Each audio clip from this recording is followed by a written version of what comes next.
Баршаңызға сәлем. Бүгін сіздермен бірге өте жұмсақ болып шығатын, тапсырысқа дайындауға болатын капкейк рецептімен бөлісетін боламын.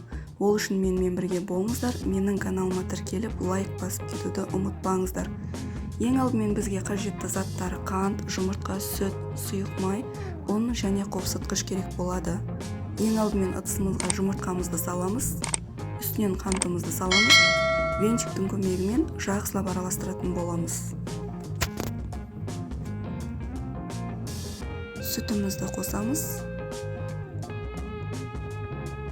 және сұйық майымызды қосып, тағы да араластырамыз.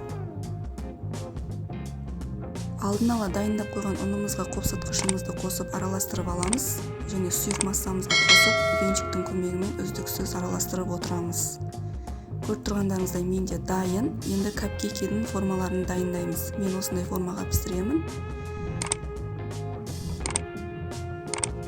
Дайындап қойған формаларымызға капкейктердің тестасын қатты толтырмай құйып шығамыз.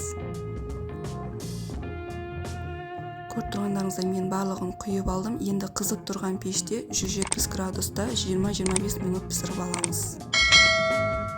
Міне менде пісіп шықты. Енді кремін дайындаймыз. Ол үшін бізге салқын кілегей, сүзбелі ірімшік және қант ұнтағы керек болады.